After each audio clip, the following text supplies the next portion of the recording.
ทูตขอแสดงความนับถือแก่พระเถรานุเถระที่เคารพนับถือทุกท่านวันนี้กระผมมีความปรับลื่นปรีติปราโมทย์เป็นอย่างยิ่งที่เห็นคณะสงฆ์มาร่วมทำสังฆกรรมปปารณา17 รูปจาก3 วัด 4 วัดใหญ่ๆวัดพุทธปัญญาวัดพระธาตุทุ่งเศรษฐีวัดพระธาตุพนมอเมริกาวัดชาวพุทธท่านเรียกวัดอะไรวัดพุทธลักษณ์อีกวัดหนึ่งก็ถือว่าเป็นสังฆสามัคคีการที่องค์สมเด็จพระสัมมาสัมพุทธเจ้าให้มีสังฆกรรมอุโบสถหรือมีวันปวารณาเพื่อให้เกิดความสามัคคีนั่นเองในกลุ่ม2, 3, 4 วัดที่กล่าวถึงนี้ก็ได้มาร่วมทำอุโบสถสังฆกรรมจนครบถ้วนเต็มที่ในพรรษาแต่ละท่านเดินทางไปกลับ4 ชั่วโมงก็ทำให้เราระลึกถึงความสำคัญที่พระมหากัสสปะมหาเถระเจ้าได้เป็นต้นแบบที่พระพุทธเจ้าทรงสรรเสริญว่าเมื่อถึงอุโบสถสังฆกรรมพระมหากัสสปะท่านจะอยู่ไกลแสนไกลท่านก็จะต้องถือเป็นหลักสำคัญอันนี้ก็คือจริยวัตรสำคัญที่พวกเราสามารถเดินตามรอยพระอรหันต์โดยเน้นความสามัคคีและก็ขอแสดงความขอบคุณทั้งเจ้าวาดพระธาตุพนมอเมริกาและเจ้าวาดวัดทุ่งเศรษฐีตลอดถึงพระเถระตามวัดต่างๆทุกรูปที่มากันด้วยความจริงใจตั้งใจมิให้ขาดถือว่าเป็นศาสนกิจอันสำคัญเป็นหลักเป็นแก่นเป็นรากเป็นฐานของพระพุทธศาสนาเป็นการปฏิบัติธรรมตามปริหารนิยธรรมในเบื้องต้นเช่นประชุมกันเนืองนิดพร้อมเพรียงกันประชุมพร้อมเพรียงกันเลิกให้ความเคารพต่อผู้มีอายุมากกว่าสิ่งเหล่านี้เกิดขึ้นเมื่อเราได้มากระทำอุโบสถสังฆกรรมสิ่งสำคัญอีกประการหนึ่งที่ทางวัดพุทธปัญญาได้รับจากทุกท่านที่เมตตาคือเราจะมีพระสงฆ์จำนวนมากให้มารับทานรับสังฆทานด้วยความชื่นใจของญาติโยมตรงนี้ก็เข้าความหมายที่เราเรียกว่าเราโปรดญาติโยมจริงคือญาติโยมมีความสุขจริงมีความสงบจริงขัดขวางความตระหนี่ทีเหนียวได้จริงและก็สามัคคีได้จริงกันทุกวันพระ15 ค่ำที่ท่านได้กรุณามาร่วมทำสังฆกรรมไม่ได้ขาดก็เปิดโอกาสให้ญาติโยมได้บำเพ็ญบุญเต็มที่ภายในพรรษานี้และข้อสังเกตของพวกเราทั้งหลายก็คือเมื่อเราปฏิบัติธรรมธรรมะก็รักษาเราอย่างแท้จริงเมื่อเรายังเดินตามพระธรรมวินัยกันอย่างจริงจังคณะสงฆ์ก็ไม่มีวันเสื่อมพุทธบริษัทก็ไม่มีวันเสื่อมมีแต่ความเจริญรุ่งเรืองก็ขอให้ทุกท่านได้ภูมิใจได้ตระหนักท่ามกลางข่าวคราวที่เขย่าขวัญคณะสงฆ์กระทบกระเทือนแต่เราก็เป็นแบบว่าเมื่อคณะสงฆ์รักษาข้อวัดปฏิบัติพระธรรมวินัยกันอย่างจริงจังด้วยจิตใจเสียสละนี่ก็คือการยืนหยัดการฟื้นฟูการทำให้ศาสนามีความเข้มแข็งที่พวกเราชาวพระธรรมทูตในสหรัฐอเมริกาได้กระทำกันมาแล้วและก็คงจะกระทำต่อไป นั้นผมก็มีความประทับใจ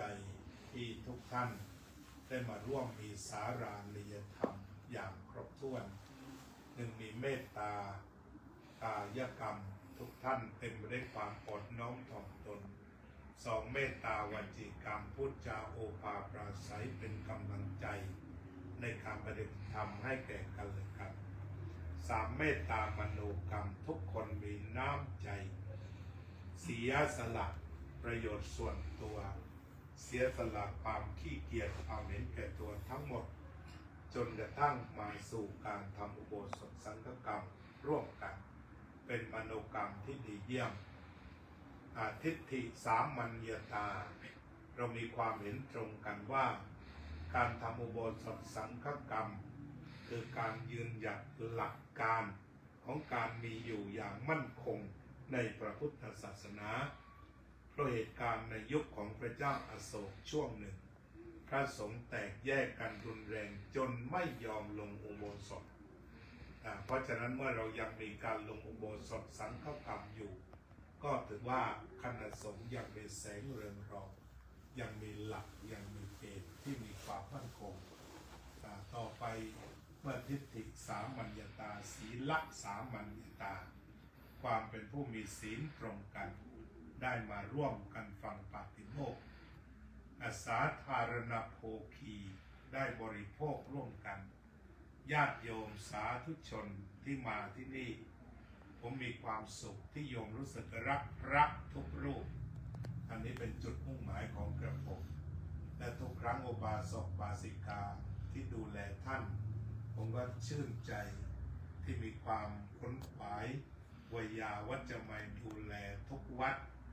วัดไหนขาดตกบกพร่องก็จะได้ภาวนาดูแลสิ่งนี้คือสิ่งที่ผมมีความคิดมีความฝันมีความอยากให้เป็นนั่นก็คือให้ญาติโยมได้มีความเคารพแล้วก็มีความรักฉันญาติธรรมด้วยน้ำใจอันบริสุทธิ์แล้วก็1 พรรษาที่ผ่านมาพวกเราก็ได้พบบรรยากาศอันอบอุ่นที่ญาติโยมทั้งหลายได้ถวายสักการะถวายการอุปถัมภ์เป็นบุญเป็นกุศลได้ช่วยกันค้ำจุนพระพุทธศาสนาดังนั้นผมเองก็ขอแสดงความนับถือในหัวใจของทุกท่านขอแสดงความเคารพต่อพระธรรมที่มีอยู่ในหัวใจของท่านอันประเสริฐขอแสดงความเคารพความขยันหมั่นเพียรความเสียสละ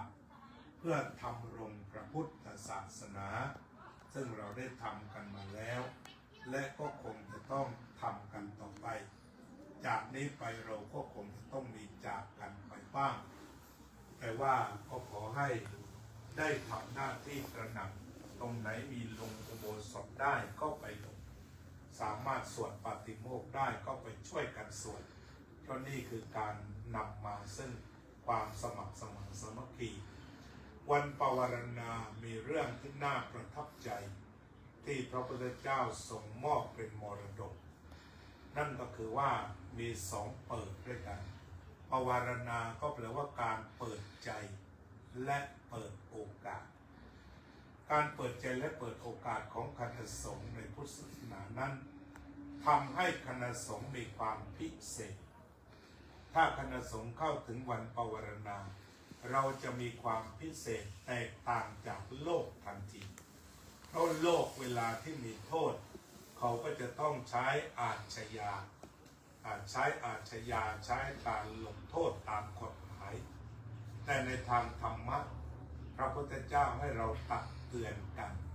เมื่อเห็นเมื่อได้ยินเมื่อสงสัยว่าถ้าปล่อยไปอย่างนี้คงจะไม่ดีก็เลยช่วยกันตักเตือนที่มันมีจุดเดียวกันที่จะเปิดเตือนได้ก็ต้องเปิดใจ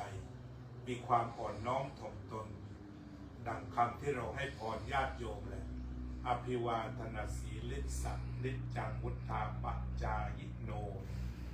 จัตตารโอธรรมาวัฏันติอายุวันโนสุขังพลังตรงนี้ก็คือหัวใจเราจะเห็นว่าปัญหาคณะสงฆ์ทั้งปวงจะจบทันทีถ้าเราใช้วิธีปวารณาคือผู้ใหญ่ตักเตือนแล้วพระผู้น้อยเชื่อปฏิบัติตามความเหมาะสม จะไม่ถึงมือของอาเจียฉะนั้นการเป็นคนที่ไม่ดื้อก็ถือว่าพระพุทธเจ้าทรงสรรเสริญผู้ที่เป็นพระอาจารย์ใหญ่ของพวกเราก็คือพระอานนท์เป็นผู้นำที่ไม่ดื้อถ้าดูตามประวัติสังคายนาได้ทราบว่าท่านถูกปรับอาบัติแต่ท่านก็ได้บรรลุอรหันต์แล้วก็ไม่เถียงกันเอาปรับก็ปรับลงก็ลงอันนั้นคือหมายความว่าเอื้อต่อสังคมเป็นคุณธรรมของพระอรหันต์แท้ไม่มีทิฏฐิหรือไม่มีมานะแต่ประการใดฉะนั้นหัวใจของการภาวนาจึงเป็นเอกลักษณ์ของพระพุทธศาสนาที่จะดูแลกันในระหว่างพี่ในระหว่างน้องตามที่พระพุทธเจ้าสอนไว้เราออกจากเรือนแล้วต้องมาดูแลกันฉันพี่น้องครับกระผมก็ขอบพระคุณพระภิกษุสงฆ์ทุกรูปที่ร่วมกันมาเพื่อพระศาสนาเพื่อร่วมสังฆกรรม